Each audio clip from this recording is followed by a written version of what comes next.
The Murder That Was Written, a Hercule Poirot Mystery. Welcome. Dear listeners, welcome to tonight's Hercule Poirot Mystery.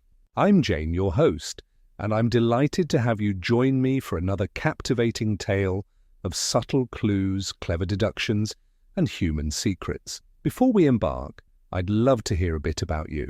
Are you a traveler, a teacher, a collector, or perhaps someone with an eye for detail? Share it in the comments. It's always wonderful to learn more about our curious and thoughtful community. Prepare to settle in with your tea or coffee. Let the story envelop you and join Poirot as he observes, deduces, and unravels a crime committed in the most confined and intriguing of circumstances.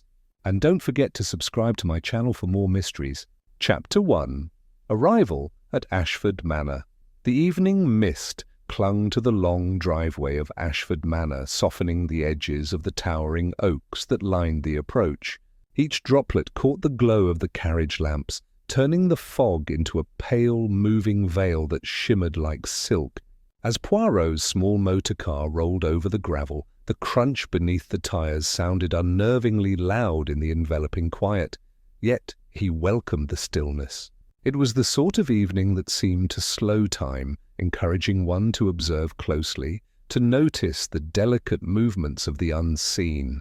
The manor itself loomed ahead, its tall windows glowing amber against the grey sky, smoke curling from the chimneys in lazy spirals, promising warmth and light inside. Poirot stepped from the car, feeling the damp chill settle on his coat. The stone steps beneath his polished shoes echoed faintly as he ascended to the grand front door. Servants appeared silently from the shadowed alcoves, their movements precise, almost rehearsed, and the door swung open with a gentle creak. A wave of warmth greeted him, rich scents of burning wood, polished oak, and faint perfume mingling in a reassuring blend. Yet, beneath that welcome lay a subtle tension, a quiet undercurrent among the small group already gathered in the entrance hall.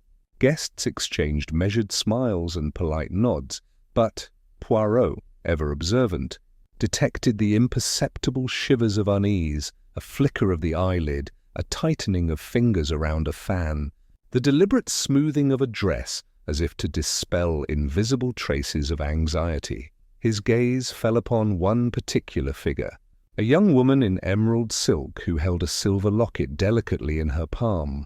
It was a curious piece, finely wrought with tiny filigree leaves entwined around a hidden hinge, glinting in the lamplight.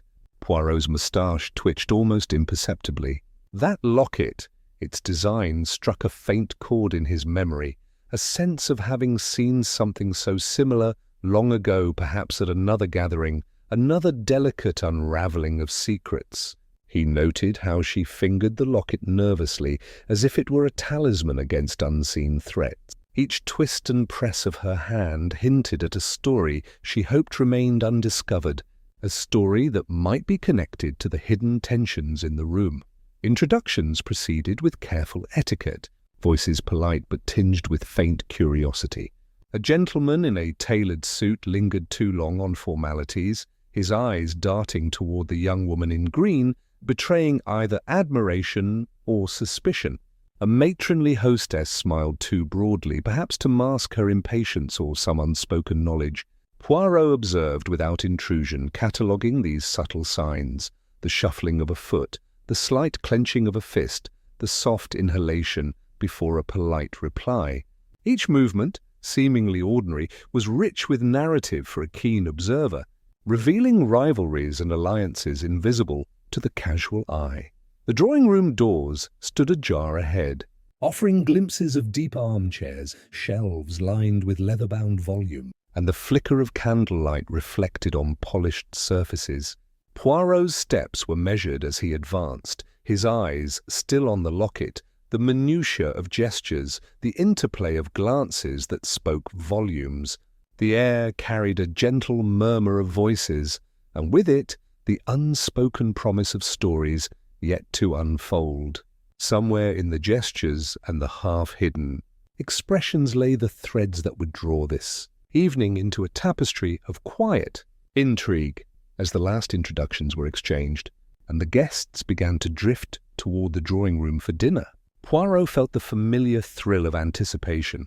The locket's quiet significance lingered in his mind, a whisper of a story waiting patiently beneath the surface. With each measured step, the manor seemed to breathe around him, a living stage for the subtle, delicate unraveling of mysteries that only the sharp eye and attentive ear might catch. The drawing room was softly illuminated by flickering candlelight, the gentle warmth casting long shadows across the polished oak floor. A low murmur of conversation mingled with the faint clink of cutlery and the subtle scent of roasted meats and spiced wine. Guests settled into their places around the long dining table, each seemingly at ease, yet Poirot, with his habitual attention to detail, noticed the nearly imperceptible signs of unease, the way one lady's fingers hovered over her napkin as though it were a shield, or the quick glance a gentleman cast at his neighbour before smiling politely. It was a delicate dance, a polite theatre concealing undercurrents that might unravel with the smallest nudge. As the first course was served, conversation drifted to lighter topics, weather, art, and the manor's storied history, but the mention of an unsolved manuscript theft quickly caught Poirot's keen interest.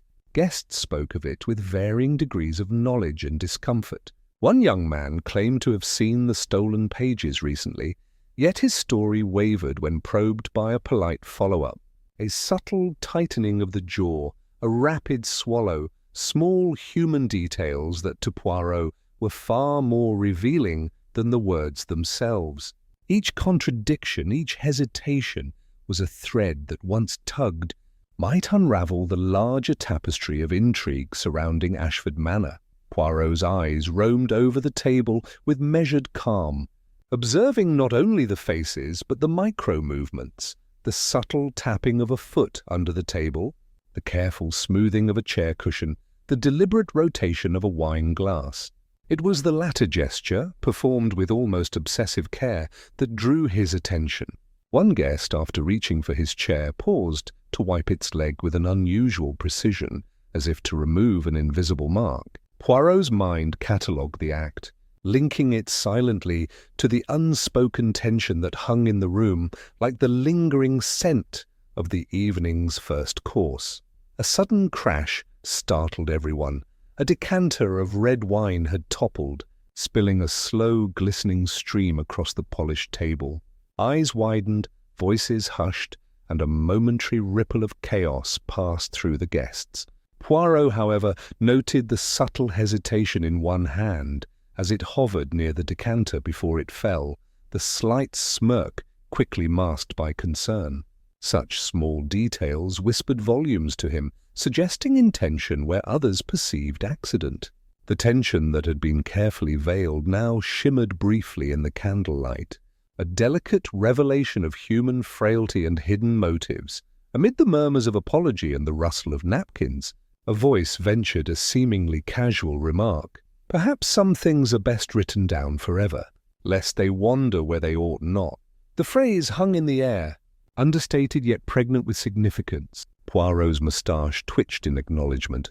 The words carried weight, a foreshadowing carefully concealed in polite language. There was a secret here, a fragment of story yet untold, waiting patiently for the sharp mind to notice.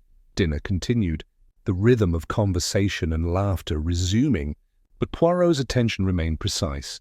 Each gesture, each tone, each micro-expression added a brushstroke to a mental portrait of the gathering, rivalries quietly simmering, alliances delicately poised, secrets whispering beneath the surface.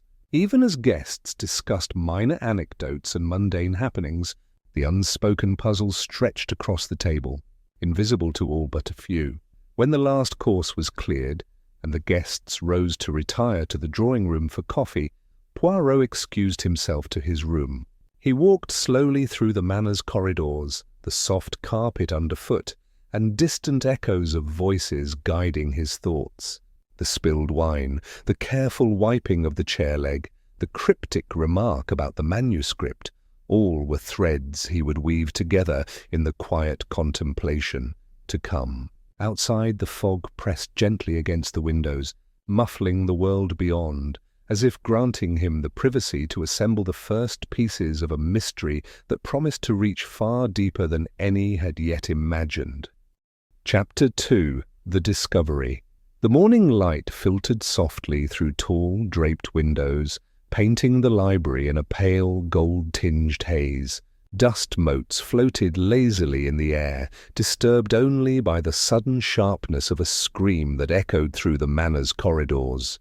It was a sound that fractured the calm, drawing servants and guests alike into hurried footsteps and whispered questions. Poirot, already awake and alert, descended the stairs with measured grace, his sharp eyes immediately noting the tension in the hallways. Wide eyes, rigid shoulders, hands gripping railings as if seeking reassurance in the familiar. The very air seemed to tremble with apprehension, as though the manor itself had inhaled in shock.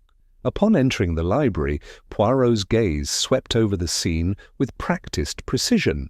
A chair lay tipped on its side, its polished legs catching the morning light. Papers, some crumpled, others neatly strewn, covered the oriental rug, fluttering slightly from the draught of an open window. The scent of almond hung faintly, subtle yet unmistakable, an aroma that suggested something more sinister than mere accident. It was a delicate clue, soft and almost comforting in its quiet familiarity, yet to Poirot it hinted at poison, an unseen hand, a deliberate touch. The victim, still seated in the armchair, seemed strangely composed despite the chaos, as though the final moments had been observed with awareness and dread. Guests clustered hesitantly near the doorway, their expressions a mixture of shock and curiosity. Gentle gasps and murmured speculations filled the space, yet Poirot paid them little mind, concentrating instead on the objects and patterns around him. Each item, every displacement of furniture, every fluttering sheet of paper, spoke to him in whispers of intent. A particular note, partially torn and smudged, caught his attention. He lifted it carefully, observing the careful, almost trembling handwriting that revealed fragments of fear, references to someone watching, a repeated insistence that certain matters remain hidden.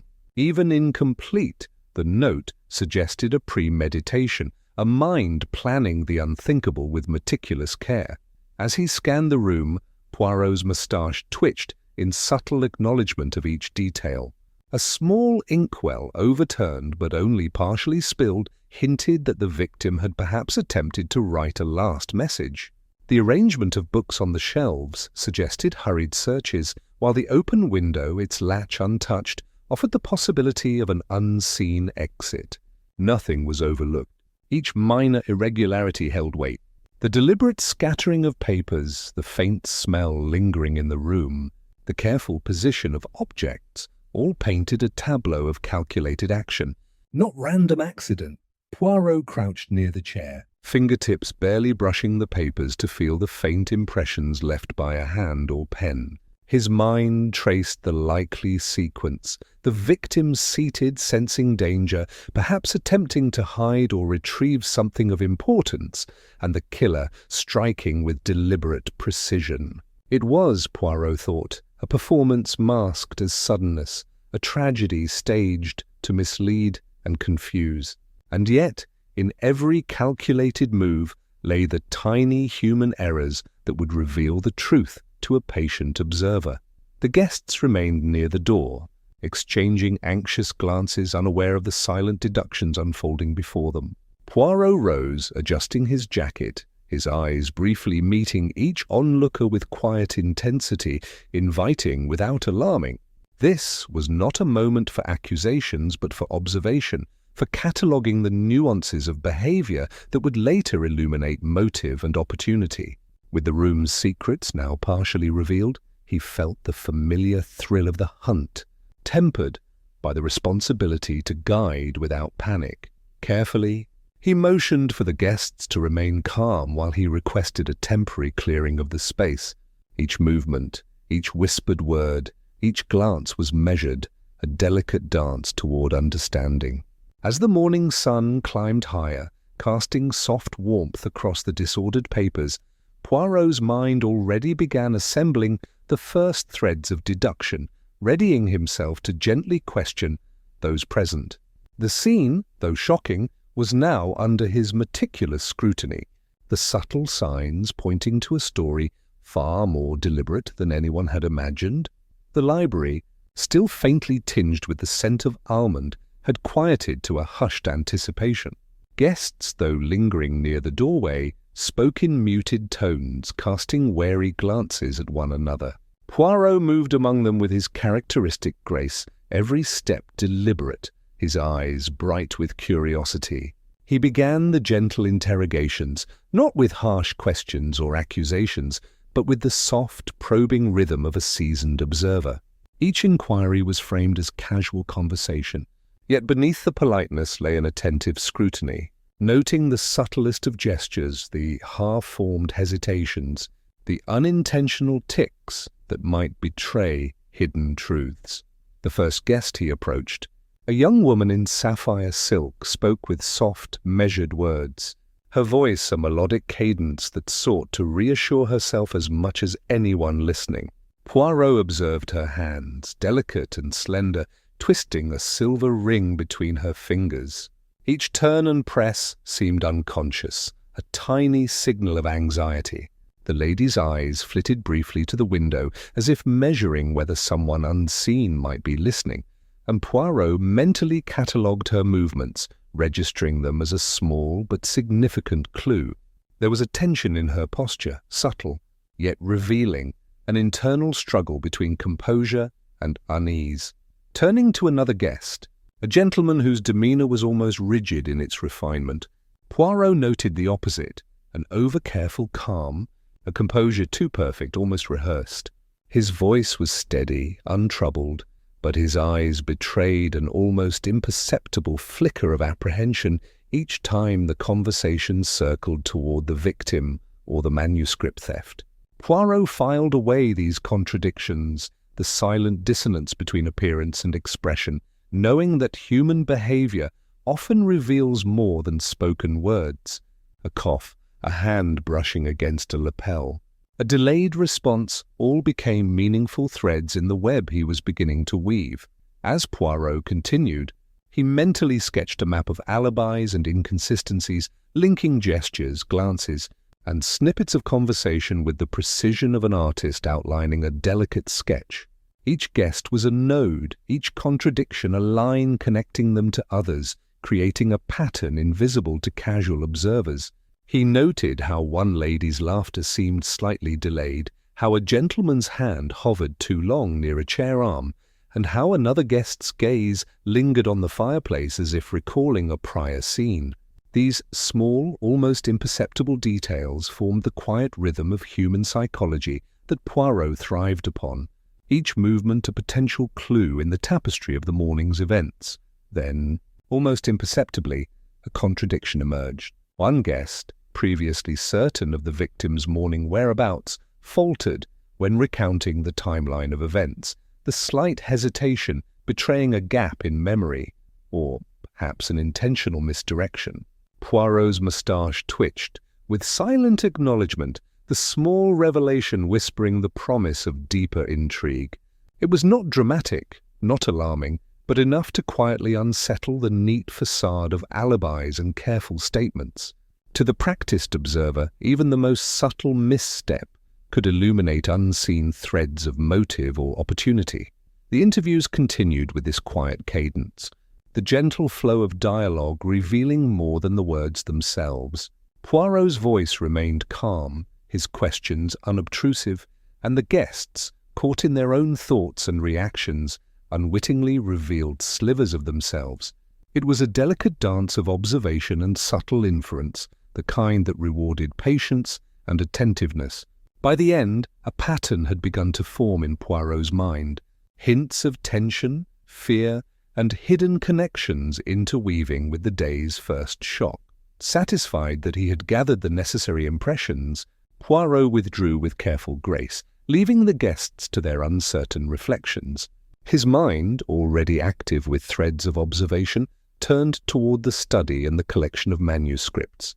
If human behavior had revealed hints of motive, the physical evidence awaited him there, offering its own quiet testimony. Each step through the manor's corridors brought him closer to uncovering the next layer of the unfolding mystery, the puzzle pieces waiting patiently to be examined and understood. Chapter 3: Secrets in the Study.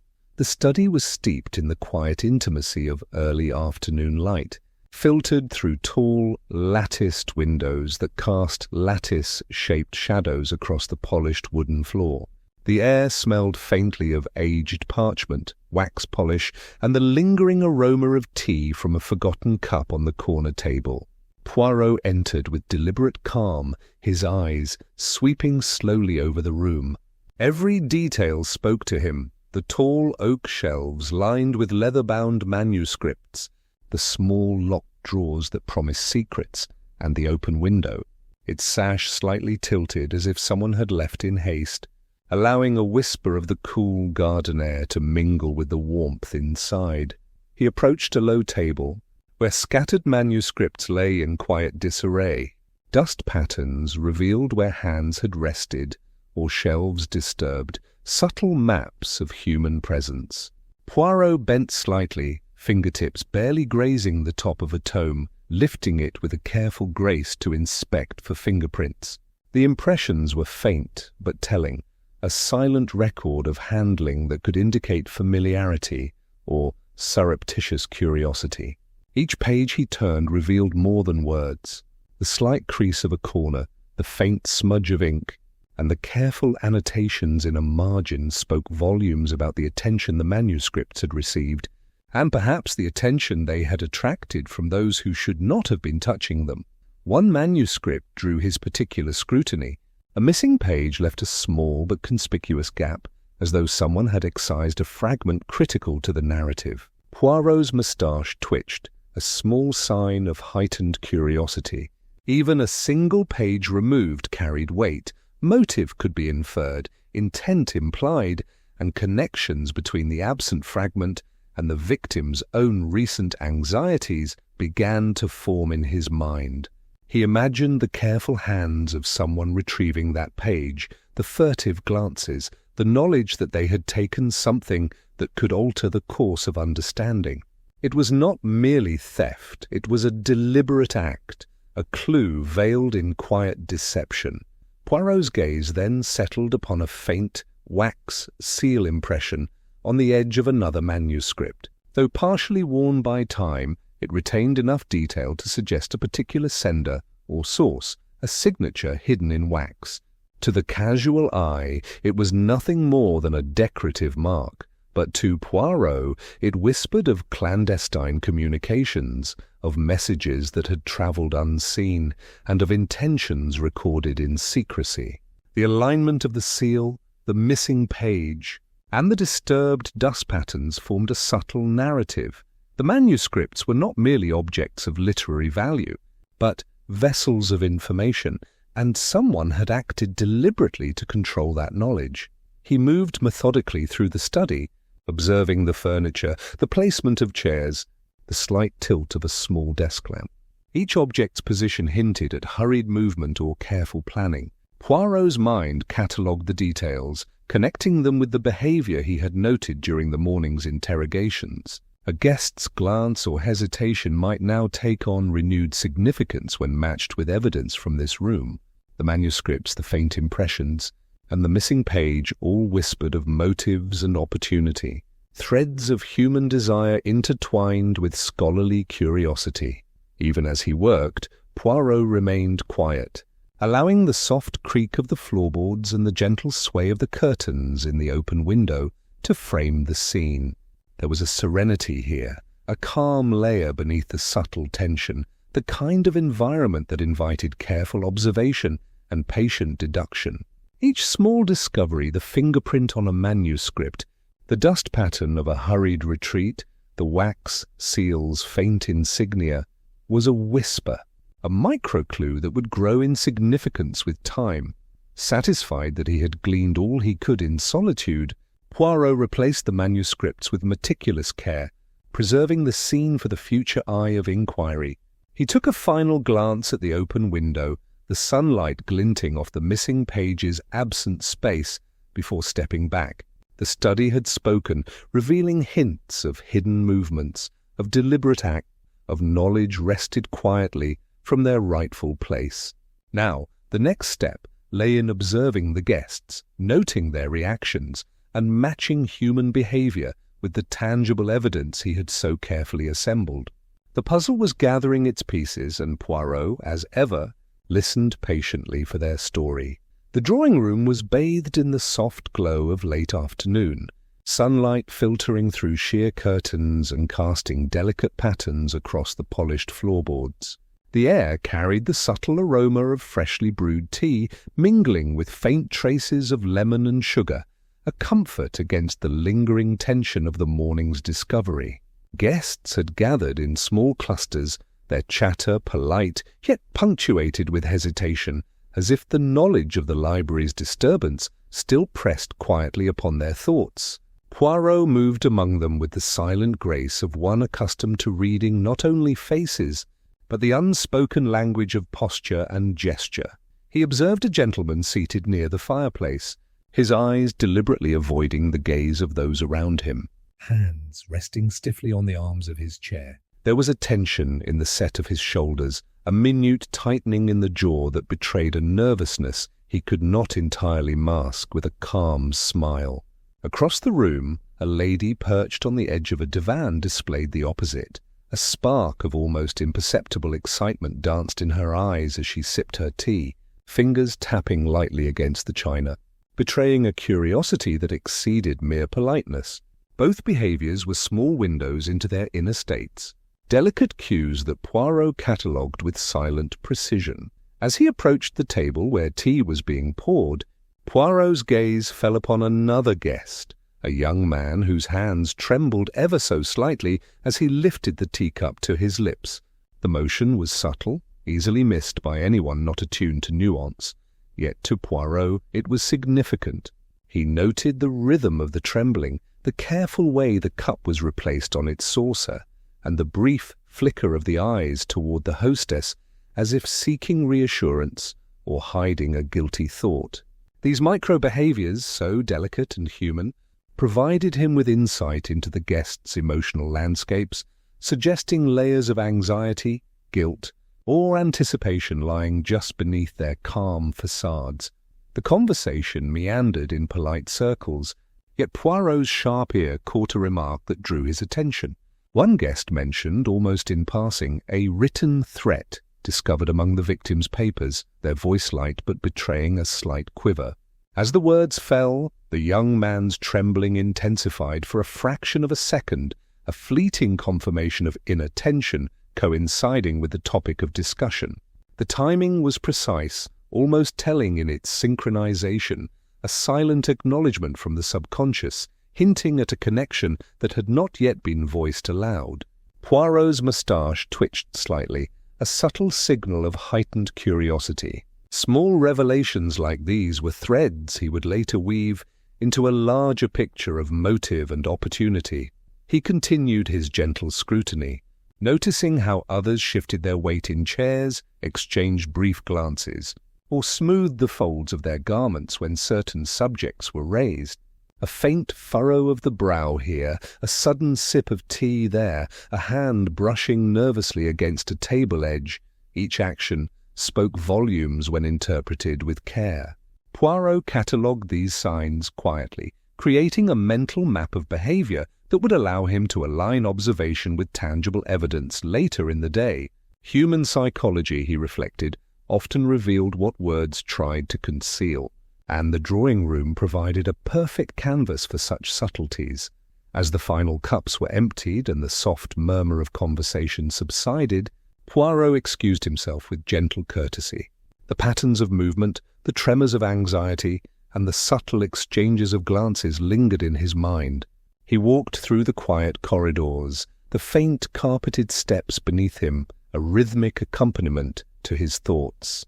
The study, with its manuscripts, dust patterns, and missing pages, awaited further inspection, and the clues gleaned from the guests' behavior would soon be aligned with the tangible evidence. The mystery, he knew, was slowly revealing itself, and each careful observation brought him closer to understanding the careful orchestration of events that had led to this morning's shock. Chapter 4. Hidden Correspondence. The late afternoon light slanted through the tall library windows, painting the rows of leather-bound volumes in soft, amber tones. Dust motes drifted lazily in the quiet, settling like tiny secrets upon the polished surfaces of the tables and shelves. Poirot moved deliberately among them, his fingers grazing spines and corners, not out of impatience but in careful inspection, attuned to subtleties that might escape the casual eye. He noticed the faint indentations of recently moved books, the soft discoloration where papers had lain too long in one place, and the delicate scent of old ink, slightly metallic, lingering in the air. Each detail formed a quiet symphony of past activity, whispering hints of human intent. Poirot's attention was drawn to a small, nearly hidden compartment at the back of the highest shelf, masked by a row of encyclopedias. Sliding aside the books with gentle precision, he discovered a bundle of letters tied neatly with a faded ribbon. The paper was fragile, the ink slightly smudged in places as though handled repeatedly, cherished, or perhaps feared. Lifting the top letter, Poirot unfolded it carefully, noting the elegant handwriting that hinted at refinement, but also contained slight tremors of haste or agitation. The words themselves were polite, almost deferential, yet carried undertones of anxiety, references to debts owed, favors promised, and matters that must not be spoken of aloud, even without context. The letters resonated with veiled tension, and Poirot's mind hummed quietly as he absorbed each nuance. One letter mentioned the missing manuscript directly, the phrasing cautious yet pointed, warning of consequences should the documents fall into unintended hands. Another contained subtle threats cloaked in civility, the kind designed to unsettle rather than alarm, like a shadow passing across one's peripheral vision. Poirot's sharp eyes caught a recurring motif in the phrasing, a particular flourish in the letters' signatures that suggested a single author or at least a consistent style of persuasion. He quietly compared handwriting across several letters, noting similarities in loops and angles, the faint pressure differences that revealed a practiced hand. Each observation added a new thread to the web of relationships and potential motives he was beginning to map. Among the correspondence, one letter stood out, a note, brief, yet chilling in its suggestion. "Be wary of those you think you know best," it read, elegant and unassuming, and Poirot's keen eye recognized the subtle hint of threat. The message implied that the perpetrator might be someone least suspected, a reminder that human deceit often masqueraded behind masks of ordinary politeness. The quiet phrasing, coupled with the deliberate care in wording, suggested a premeditated attempt to manipulate or control, and Poirot's mind traced the possibilities with delicate precision. Even this small clue promised to ripple outward, intersecting with previous observations of gestures, glances, and contradictions among the guests. He placed the letters carefully back in the compartment, aligning them as he had found them, preserving the integrity of the scene for further scrutiny. The act was deliberate, a respectful acknowledgement that evidence could speak most clearly when undisturbed. Poirot lingered for a moment, eyes scanning the room as though to read it in its entirety. The scattered manuscripts, the dust patterns, the subtle disarray that spoke of hurried movements. The combination of human behavior and physical evidence whispered a story of quiet tension, hidden alliances, and ambitions veiled behind civility. With a final glance, Poirot tucked the ribboned letters into his coat pocket, his mind already tracing the implications. The relationships hinted at by the correspondence, the veiled threats, the careful phrasing, all suggested layers of motive waiting to be gently unraveled. He considered the upcoming dinner, imagining how a carefully timed remark or casual observation might reveal further subtleties in the guests' reactions. The day's discoveries had offered a glimpse into hidden currents, and Poirot, as ever, was patient, knowing that the truth often emerged not in haste, but in measured, observant attention. The evening light had softened into a gentle twilight, spilling golden tones through the dining-room windows and reflecting on the polished silver and crystal of the table setting. Candles flickered, casting delicate shadows that danced across the guests' faces, lending an almost theatrical warmth to the otherwise tense atmosphere. The room smelled faintly of roasted meats, fresh bread, and the subtle aroma of wine, a comforting contrast to the underlying unease Poirot sensed. He settled into his seat with quiet composure, eyes flicking unobtrusively across the table as the servants moved gracefully, offering plates with careful precision. Conversation began with polite remarks about the day's weather and the charms of Ashford Manor, but Poirot listened beneath the surface, noting the minor hesitations and subtle glances that revealed the undercurrents of tension. A gentleman near the centre of the table skillfully avoided topics relating to the library incident, his hand brushing absent-mindedly against a wine glass, fingertips tracing invisible patterns. Across the table, a lady laughed lightly at a small joke, yet her eyes flickered toward the host whenever the manuscript was mentioned, betraying a curiosity she did not dare voice aloud. Each gesture, each pause, each slight movement was a breadcrumb in the trail Poirot was following, a map of hidden anxieties waiting to be traced. As the conversation meandered, Poirot decided to test the waters. With the softest of tones, he remarked casually, "It is curious, is it not, how a single letter, missing perhaps, can unsettle even the most composed among us?" He observed with meticulous care as the remark landed. Some guests continued their polite chatter, unaffected, while one particular individual, previously eager to engage in conversation, displayed a micro-expression of panic, an almost imperceptible tightening around the eyes and a brief stiffening of the shoulders. The motion lasted barely a second, unnoticed by anyone but Poirot, yet it spoke volumes. The instinctive reaction of the eager guest suggested a connection, a secret caught off guard, perhaps even guilt veiled beneath civility. Poirot's gaze drifted elsewhere, cataloguing more small cues. A young man shifted slightly in his chair, smoothing the folds of his jacket as he responded to a question about the victim with exaggerated calm. A lady, poised and composed, fiddled lightly with her napkin, turning it in her hands in a nervous rhythm. Even the minor, almost trivial actions, smoothing hair, adjusting cuffs, or tilting a head to one side, became significant when interpreted with the attentiveness Poirot applied. Every detail, every fleeting gesture, contributed to the map of human behavior that would illuminate hidden relationships and unspoken motives. He noted the interplay of glances across the table, a brief meeting of eyes quickly broken, a hand hovering near a glass before retreating, an overly eager nod.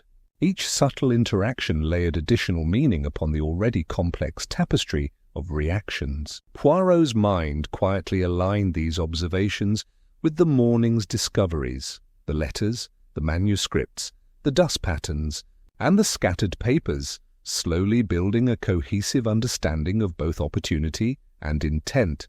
As dinner progressed, Poirot remained the picture of calm courtesy, offering polite conversation where necessary, but observing with intent. The flickering candlelight, the faint aroma of roasted meat, the gentle clink of silverware, all formed a comforting rhythm that contrasted with the quiet undercurrent of intrigue he sensed beneath the surface.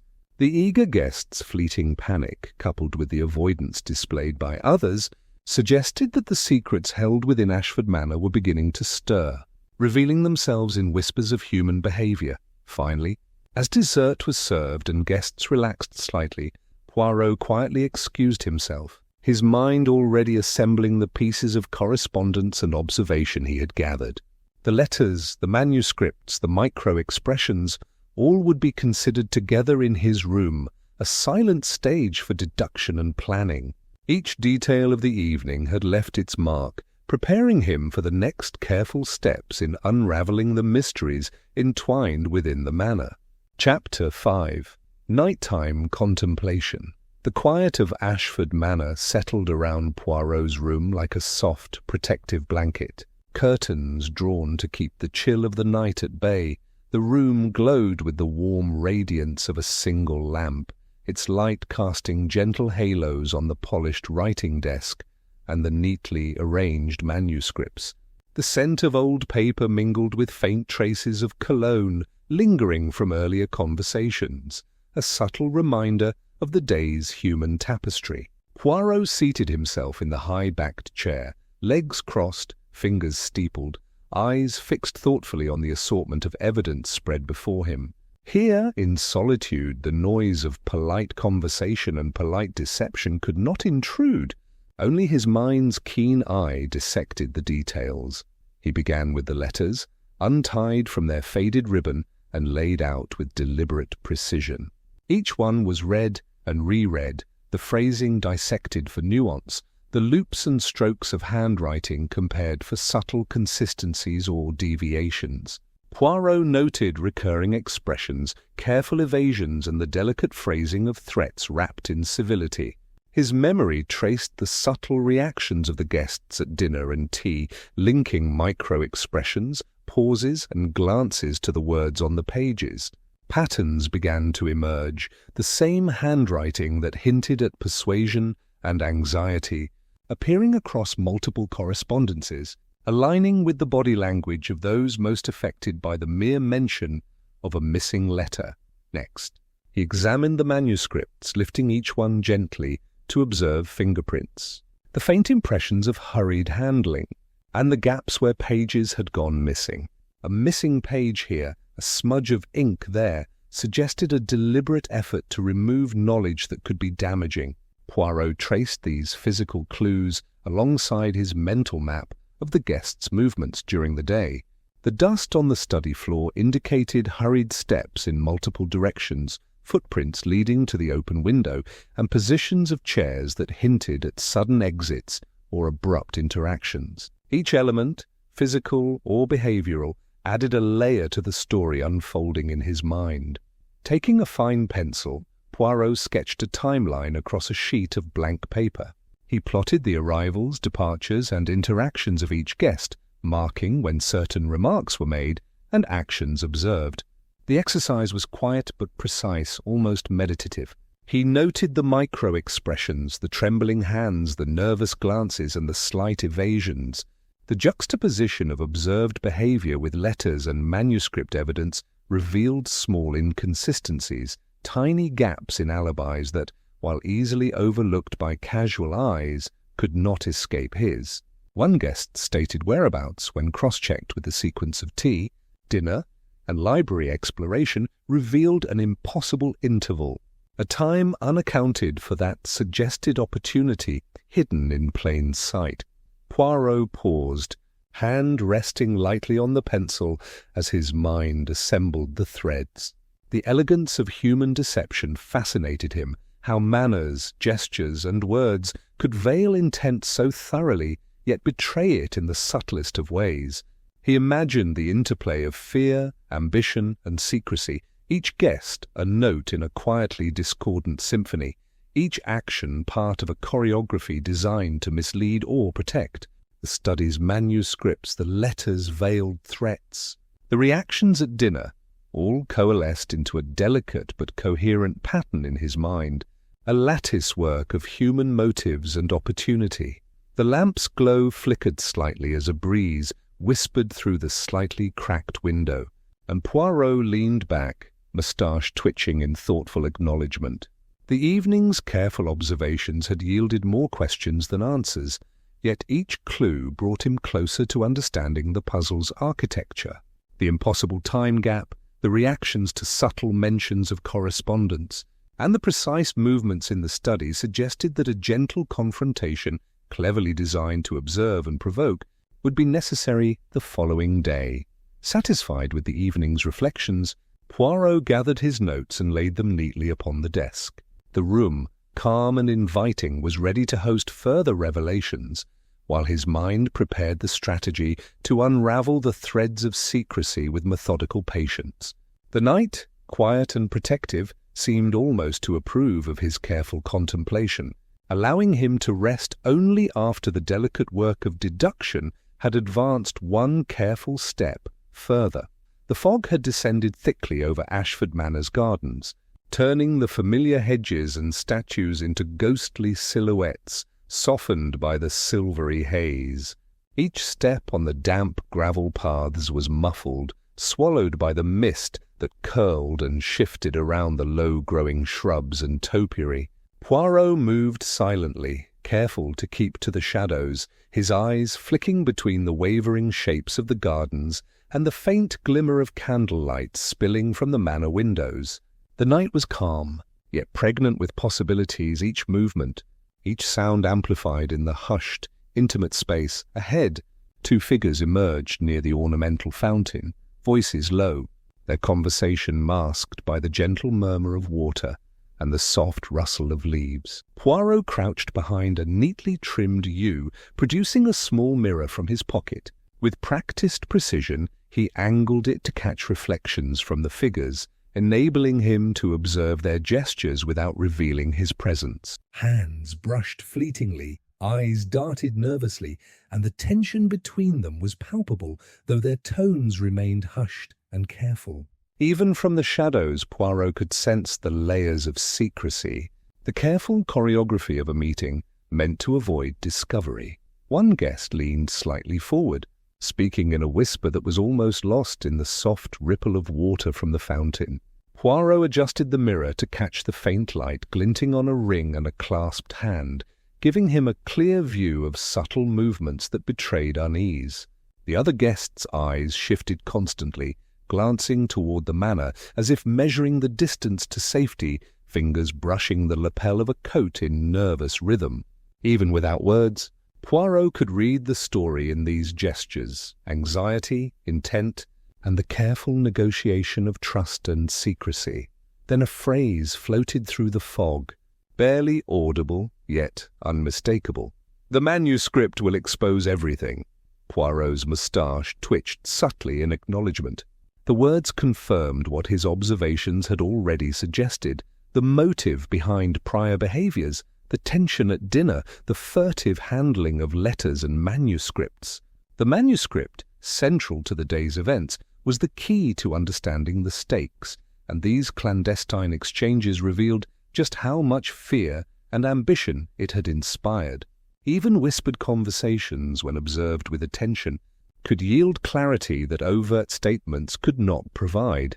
Poirot continued to watch, noting the careful pauses, the deliberate lowering of voices, the way one guest occasionally traced a fingertip along the edge of a shrub, as though seeking reassurance in the tactile world while navigating hidden threats in the social sphere. Each small action, each subtle glance became part of the mental map Poirot constructed, connecting human behavior to tangible evidence from the study and correspondence. The fog lent a softness to the scene, maintaining the cozy, almost dreamlike quality of the night, while simultaneously heightening the quiet suspense of observation. After a few moments, the figures separated, one retreating toward the west wing and the other toward the library corridor, each moving with a careful, measured pace. Poirot allowed them to disappear into the fog before easing along the path back to the manor, mindful of his own footsteps. The night remained calm, the gardens serene, yet he carried within him a heightened awareness of connections, motives, and secrets. Each clandestine glance and whispered word added to the tapestry he had been quietly assembling, reinforcing the importance of careful observation and patient deduction. Re-entering the manor, Poirot's mind was already at work, planning the next day's strategy. Subtle questioning, tactful provocations, and the gentle orchestration of conversation would allow him to test hypotheses and confirm suspicions without alarming the guests. The garden had spoken in whispers, the fog had lent its privacy, and the careful watch of human behaviour had revealed a glimpse of hidden intent. Now it was only a matter of guiding the narrative gently, ensuring that the next moves would draw forth the truths concealed within polite smiles and measured gestures. Chapter 6. Piecing Motives. The morning light filtered softly through the drawing-room curtains, casting a calm golden hue across the polished surfaces and plush upholstery. Poirot sat at a small table near the window, letters, journals, and memoranda neatly spread before him, each document a small window into the tangled web of relationships surrounding the late victim. The quiet rustle of pages and the occasional chirp from a distant bird were the only sounds, emphasizing the methodical, contemplative pace of his work. Here, in the serenity of the room, the intricate dance of human behavior and hidden intentions could be teased apart with patience and precision. He began by reviewing the letters again, noting the subtle differences in handwriting, phrasing, and tone. Some carried a gentle politeness masking unease, others hinted at frustration or resentment carefully veiled beneath civility. Journals revealed private thoughts, small entries that betrayed admiration, jealousy, or fear, tiny emotional threads that, when traced across multiple documents, revealed connections otherwise invisible. Poirot sketched lines between names and events, a mental lattice mapping potential alliances, rivalries, and secrets. The exercise was quiet, yet exacting, an intellectual puzzle that required the utmost attention to nuance. Observing the reactions he had catalogued over the past day, trembling hands, quickened glances, evasive gestures, Poirot began to overlay behavioral evidence on top of the written records.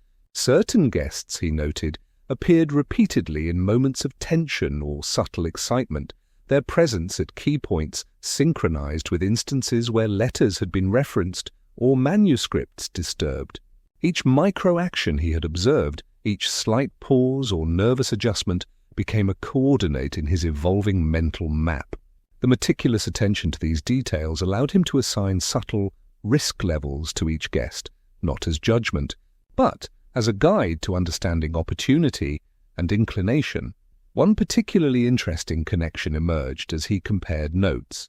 The silver locket he had observed during the first evening, held so tightly in a guest's hand, now gained new significance. A careful cross-reference with letters revealed mentions of the locket in correspondence that hinted at shared history and hidden grudges.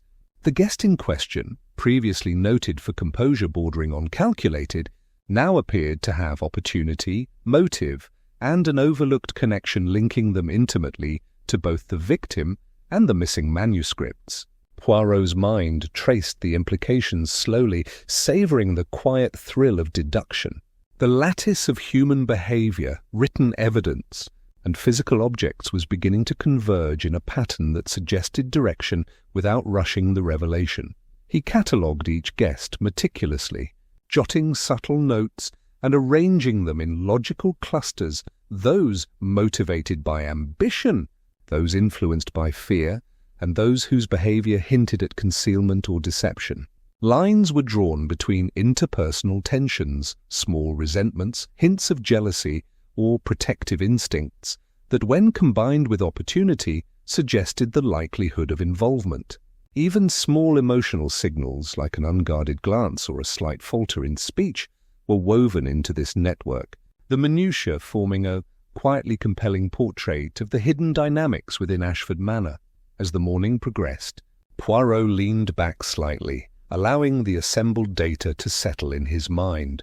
He visualized the upcoming casual drawing-room discussion, designed not to accuse, but to provoke reactions, to observe the interplay of human psychology in a controlled, gentle environment.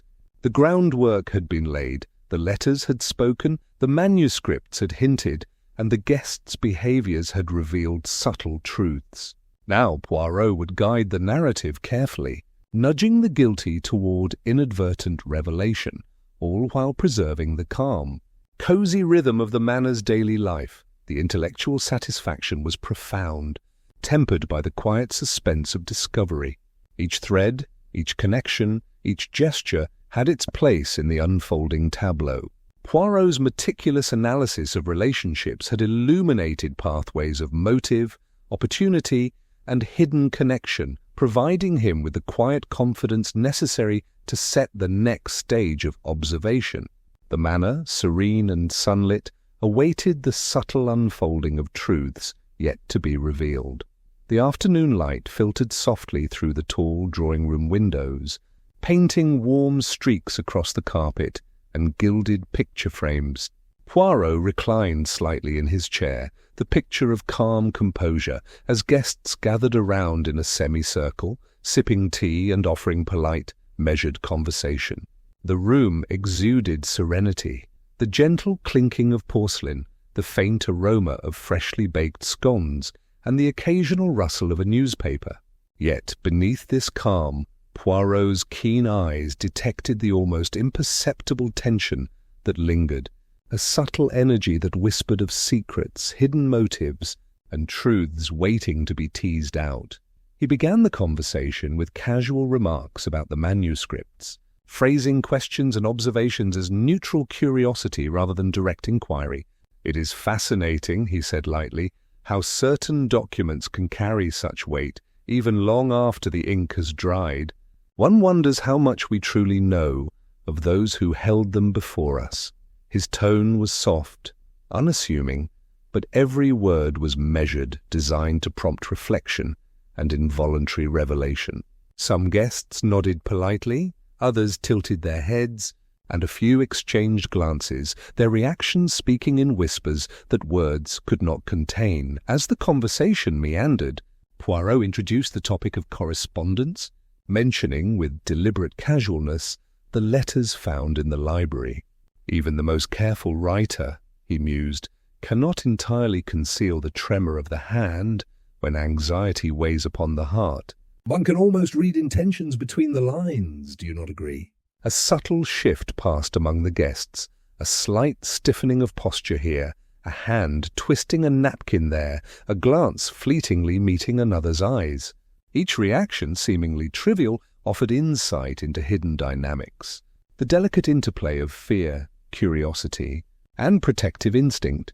Poirot's gaze fell upon one guest in particular, previously noted for calm composure bordering on detachment. As he mentioned the notion of blackmail, phrased as an abstract reflection on human nature rather than accusation, he observed the barest flicker of a smirk on that guest's lips.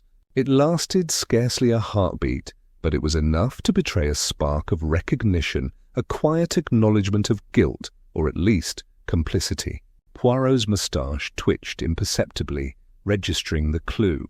It was the kind of subtle revelation that could easily escape the unobservant, yet it spoke volumes in the language of micro-expression and fleeting emotion.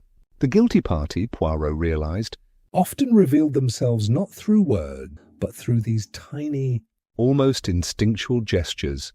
Other guests reacted differently.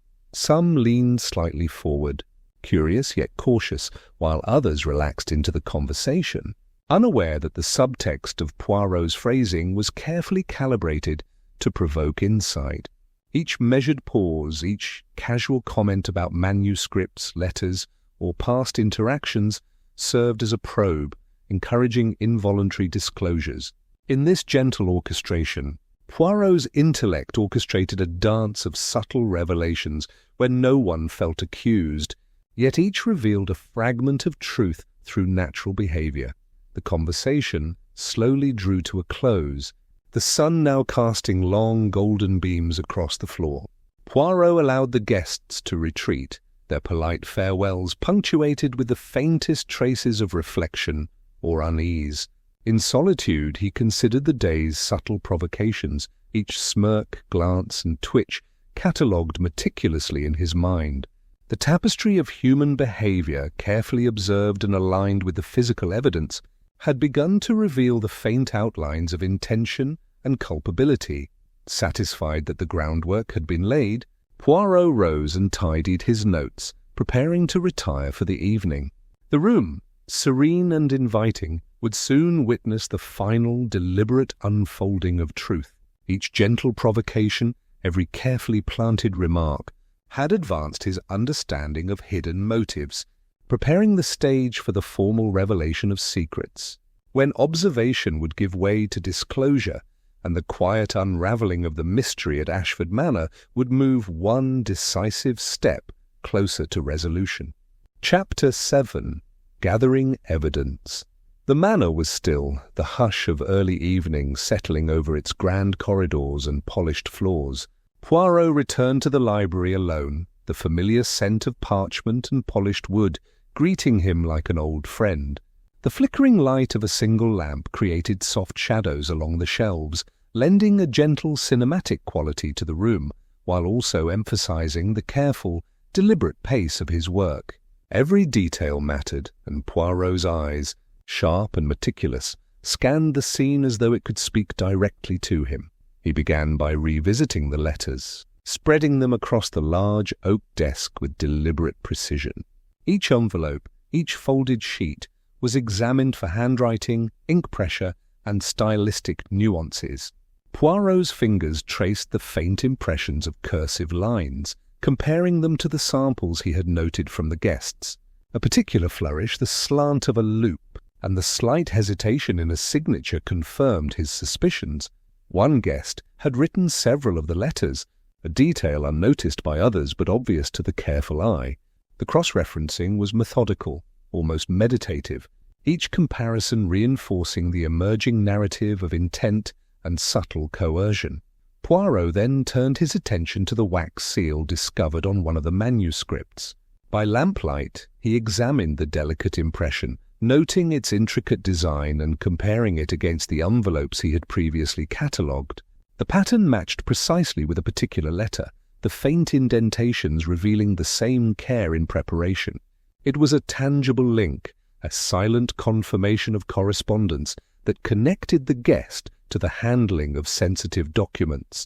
The wax, once merely decorative, now spoke volumes of deliberate action, aligning motive, opportunity, and means in a quiet yet compelling testimony. Fingerprints provided another thread in the tapestry. Using a small magnifying glass, Poirot examined smudges and faint impressions on the manuscript and letters, confirming that one set matched the guest's unique pattern of ridges. The physical evidence aligned seamlessly with behavioral observations and handwriting analysis, narrowing the field of potential suspects. The careful orchestration of documents, the precise selection of words, and the deliberate handling of manuscripts had left a quiet, undeniable trail that only a patient and observant mind could trace. Poirot noted the satisfaction that came from this convergence of human action and physical proof. The evidence spoke clearly, but with subtlety, rewarding the attentive observer. He moved methodically around the study, retracing steps and reviewing dust patterns, chair positions, and the slight disturbance near the open window. Each detail reinforced his conclusion. Only one guest had access to all the relevant papers, the letters, and the manuscripts in question. Opportunity, previously an abstract possibility, now took concrete shape. The patterns of behavior he had catalogued, the nervous twitches, fleeting smirks and subtle gestures, aligned with the tangible evidence, creating a lattice of connections that was as elegant as it was undeniable. Every observation, every micro-action, now fit neatly into the intellectual puzzle he had been constructing. Satisfied with the painstaking work, Poirot stepped back and surveyed the room as a whole. The manuscripts, letters, wax seal, and fingerprints collectively told a story of deliberate manipulation, hidden motives, and careful concealment. The intellectual satisfaction was profound. The invisible threads of human behavior had been woven into a coherent pattern, confirming suspicions and rewarding careful attention. The physical evidence had spoken, narrowing the suspects to a single individual whose access, intent, and subtle behaviors could no longer be ignored. With a quiet nod, Poirot prepared to leave the study. The next step would be the formal presentation of his findings, a carefully measured disclosure designed to illuminate the truth without alarm. The manner, still and serene, seemed to wait in gentle anticipation, the scene perfectly set for the revelations that would soon follow. The drawing-room was quiet, the afternoon sunlight softened by the heavy curtains, casting warm, golden pools of light across the carpet and the polished surfaces of the room. Poirot had invited the suspect to join him for a brief private conversation, the pretext merely a shared reflection on the day's events. The room smelled faintly of tea and polished wood, a comforting atmosphere that contrasted the delicate tension simmering beneath the calm surface. Poirot himself remained composed, hands folded neatly, eyes observant, allowing the suspect to settle into a chair before he began speaking. "Mon ami," Poirot began softly, his tone gentle yet deliberate. "It is remarkable how human behavior can reveal truths even when words seek to conceal them. One cannot always hide a thought, especially when it weighs heavily upon the conscience." He watched carefully as the suspect's eyes flickered briefly toward the desk, then back, betraying a momentary lapse in composure. A finger traced nervously along the armrest, a subtle lip bite, and the faint tapping of a foot on the floor, all micro-actions that spoke louder than any verbal denial could. Poirot's moustache twitched in quiet acknowledgement. Each gesture was a thread in the tapestry of evidence he had been patiently weaving. He continued, phrasing observations as gentle musings rather than accusations. "Letters, manuscripts, even small objects like a locket," he said, allowing his gaze to sweep meaningfully over the suspect's hands, "carry a weight of memory and intention." "It is fascinating, though, how easily one's mind betrays knowledge of what one believes has been carefully hidden." The suspect's eyes widened slightly, the smallest quiver betraying recognition. Poirot leaned in just enough to notice the subtle inhale, the almost imperceptible stiffening of the shoulders. The silence between words carried weight, and in that quiet, the suspect had revealed more than any answer could. Poirot allowed a pause, giving the suspect room to respond, though he spoke no further. He observed the delicate signs of guilt, a hand brushing against a teacup with unnecessary care, fingers tracing patterns along the edge of the table, eyes darting as if seeking escape. Each micro-movement, each fleeting expression, aligned with the behavioral patterns he had catalogued over the previous days. The fleeting smirk at the mention of blackmail, the nervous reactions during dinner, the hesitation when correspondence was discussed. Now all the strands converged in this single, intimate moment. Finally, Poirot's voice dropped even softer, almost conspiratorial. "And yet a single page, lost or perhaps taken, can alter the course of understanding, n'est-ce pas?" The suspect's lips parted involuntarily, a silent confirmation. In that fleeting reaction lay acknowledgement of knowledge, a tacit admission that could not be denied without contradiction. Poirot's keen observation had uncovered what words had sought to conceal. A subtle but undeniable proof of connection to the missing manuscript page, and consequently, the motive that had guided prior actions. Poirot allowed the moment to linger, his eyes calm yet attentive. The suspect, realizing the depth of scrutiny, adjusted posture and attempted composure, but the earlier signs, the hesitation, finger-tapping, lip-biting, remained vivid in Poirot's memory. Each micro-action, so slight yet so telling, was now securely placed within the larger picture, the careful deduction spanning letters, manuscripts, and human behavior finally intersecting in clarity. With a quiet nod, Poirot rose from his chair. The private confrontation had confirmed suspicions, unveiled subtle truths, and strengthened the framework for the final disclosure. The suspect, though outwardly composed, carried the invisible marks of revelation. Poirot straightened his coat and prepared to gather all the guests, confident that the intricate tapestry of observation, deduction, and quiet psychological insight would soon lead to the moment of truth, a gentle, intellectual unveiling that promised both resolution and satisfaction for those who had followed the careful clues. Chapter 8. Resolution and Reflection.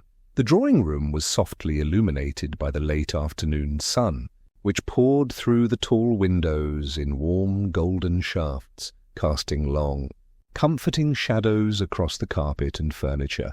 Poirot stood calmly at the head of the room, letters and manuscript fragments arranged neatly on a low table beside him, each item a visual aid for the tale he was about to recount. The guests were seated in a semicircle, eyes attentive but relaxed, their early attention subdued by the gentle rhythm of the manner and the assurance that Poirot's demeanour always brought. Even in the shadow of a murder, Ashford Manor retained its cosy, intimate elegance. Mes amis, Poirot began, his voice soft yet precise. Today, we have all witnessed how small gestures, careful words, and seemingly insignificant details can illuminate truths hidden beneath polite civility. The incident in our library, though shocking, has allowed us to observe the intricate dance of human intention and opportunity. His gaze swept the room, noting subtle reactions, a quick glance here, a shifting posture there, the tiniest flicker of recognition or unease. Each movement reinforced the quiet evidence he had accumulated, lending weight to the calm yet methodical presentation he was about to unfold. Poirot began reconstructing the sequence of events, carefully pointing to letters and manuscript fragments as he spoke. He described the victim's movements, the discovery of the missing page, and the patterns of behavior he had catalogued over several days. "Observe," he said, indicating the letters tied with the faded ribbon, "how the handwriting, the phrasing, and the subtle tremors in ink reveal not only concern, but deliberate orchestration." He lifted a fragment of the manuscript, showing where a page had been removed, and paused briefly, allowing the guests to appreciate the significance without alarm. The methodical clarity of his explanation transformed potential confusion into understanding. As he spoke, Poirot traced the web of relationships and hidden motives, demonstrating how each guest's minor gestures and reactions contributed to the broader picture. A tremble of the hand at tea, a smirk at a passing remark, a fleeting glance, each micro-action was placed within the logical sequence of events. He spoke gently of fear, ambition, and secrecy, emphasizing that human nature often reveals itself more eloquently through subtlety than through confrontation. The cozy warmth of the room, the measured pace of his narrative, and the soft sunlight combined to maintain a sense of comfort even amidst revelation. Then, with the quiet precision that defined him, Poirot addressed the crucial tell. "And yet," he continued, "some truths are revealed not in words but in objects, those small tokens we sometimes take for granted." He lifted the silver locket once observed in earlier gatherings, noting its absence from the hands of its rightful possessor. The room held its collective breath, not in fear, but in suspended curiosity. The missing locket, overlooked by all except Poirot, confirmed the identity of the person whose actions had aligned opportunity, motive, and access. The final piece of the puzzle fit seamlessly into the pattern that had been quietly unfolding for days. The murderer, seated amidst the others, could not hide the faintest flicker of surprise, a subtle acknowledgement that Poirot's deductions had penetrated every carefully constructed layer of concealment. There was no dramatic outburst, no raised voices, only the soft, inevitable recognition of truth made manifest. Poirot allowed the moment to settle, eyes calm, voice steady, as the room absorbed the resolution. Guests exchanged glances, some nodding with quiet satisfaction, others reflecting on how the minutiae of behavior and evidence had quietly but decisively revealed the culprit. Finally, Poirot concluded, arranging the letters and manuscript fragments neatly once more, the narrative had been complete, motives exposed, actions explained, misdirections clarified, and human subtlety illuminated. The manner, serene and composed, seemed to exhale with them, returning to the gentle rhythm of life. Curiosity was satisfied, mystery resolved, and the cozy atmosphere restored, leaving the guests with a sense of intellectual delight and emotional reassurance. The quiet elegance of Ashford Manor preserved even after its secrets had been revealed. Evening settled softly over Ashford Manor, the sky outside now brushed with the gentle hues of twilight.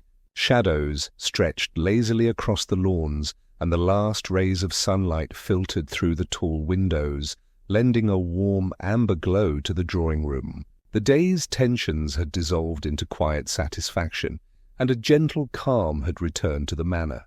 Poirot sat comfortably in his high-backed chair, the familiar scent of old wood and polished leather surrounding him. As he reflected on the delicate interplay of human nature that had unfolded within these walls, he allowed his eyes to drift across the room, noting the subtle traces of recent activity, a slightly ajar manuscript, the faint ripple of curtains stirred by the evening breeze, and the remnants of teacups neatly placed on trays. Each small detail reminded him that life's nuances persisted even after mysteries were resolved. He reached for his notebook, running a finger along its spine before closing it with quiet satisfaction. Today, each observation, each careful deduction, had woven together to illuminate truth, justice, and the delicate equilibrium of human relationships. The act of closing the notebook was symbolic, a gentle punctuation to the case that had captivated him so completely. Poirot's thoughts lingered on the guests and their intertwined lives. The resolution had brought clarity, yet he understood that human nature remained complex and layered. Jealousies, ambitions, and fears could be revealed in the smallest gestures, an absent glance, a fleeting smile, or the subtle tension in a hand resting on a teacup. Even as reconciliation and relief softened the atmosphere, Poirot knew that such undercurrents never entirely disappeared. People carried their secrets quietly, tucked away like letters in a drawer, waiting only for subtle cues or gentle provocations to emerge once more. The reflection was comforting rather than disquieting, a reminder of the perpetual intricacy and beauty of human character. Guests now moved about the room with relaxed ease, their earlier nervousness replaced by warmth and courtesy. Polite conversation flowed, punctuated by occasional laughter and the soft rustle of dresses and coats. Several approached Poirot, offering thanks in gentle tones, some sharing quiet insights about what they had learned, not only about the events of the day, but about themselves. There was a serene pleasure in witnessing these reconciliations, a sense that understanding and justice could coexist with compassion and calm. Poirot's subtle guidance had ensured that resolution arrived without alarm, leaving the manor imbued with comfort and order. He allowed himself a small private smile, considering the quiet satisfaction that comes with observing the full arc of human behavior. Even the guilty party had departed with dignity intact, their actions understood and accounted for within the framework of justice rather than scandal. Poirot understood, as he always did, that truth was rarely loud or dramatic.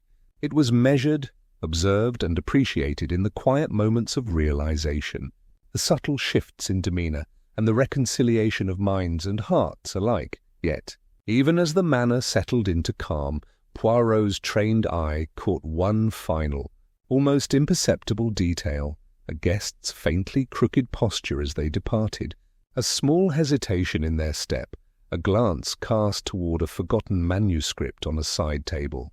A quiet reminder that human secrets are never entirely gone, that curiosity and memory linger even when outward harmony has been restored. It was a delicate, comforting reflection, a gentle nudge that life retained its mysteries, however subtly. With that thought, Poirot rose, stretching lightly, and allowed himself to close the chapter fully. The manor glowed softly in the evening light.